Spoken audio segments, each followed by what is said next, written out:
In the heart of the bustling city, where the streets buzzed with life and the lights never dimmed, there was an old, abandoned train station. It was said that every midnight, a ghostly train would appear on its tracks, shrouded in a mysterious mist. The train was known as the Phantom Train, and it was rumored to be cursed. No one knew where it came from or where it was headed, but one thing was certain: those who boarded it never returned.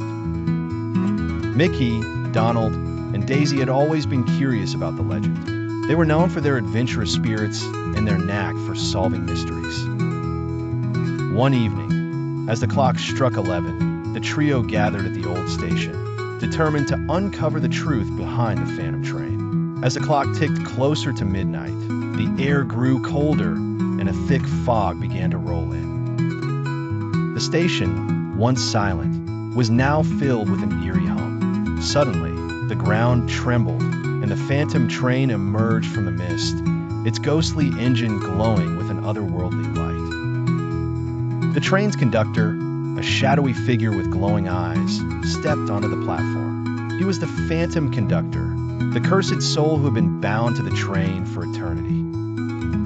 Without hesitation, Mickey, Donald, and Daisy boarded the train. The moment they stepped inside, the doors slammed shut behind them, and the train began to move. The interior was unlike anything they had ever seen. The walls were lined with ancient, dusty mirrors, and the seats were made of worn, velvet fabric. The air was thick with the scent of old wood and something sweet like chocolate. As the train sped through the night, the trio encountered their first challenge: a group of singing skeletons. The skeletons, dressed in tattered suits and dresses, were performing a haunting melody.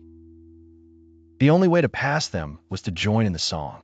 Mickey, with his cheerful voice, led the group in a lively tune, and the skeletons, pleased with their performance, allowed them to continue. Next, the train entered a tunnel that led to a bizarre landscape.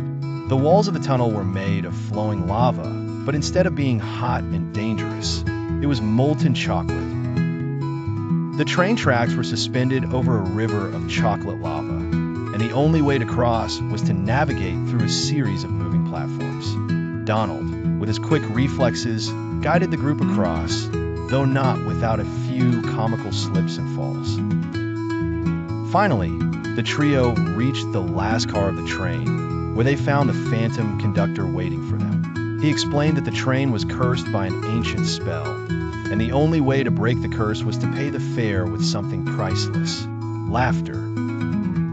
The conductor had been searching for a group of travelers who could bring genuine joy and laughter to the train, and he believed that Mickey, Donald, and Daisy were the ones who could do it. The trio didn't hesitate. They began to tell jokes, perform silly dances, and share funny stories. Their laughter filled the train, echoing through the cars and breaking the curse that had bound the Phantom Train for so long. The conductor, finally free from his eternal duty, thanked them and disappeared into the mist. As the train came to a stop, the doors opened and Mickey, Donald, and Daisy stepped out onto the platform. The Phantom Train vanished into the night, never to be seen again.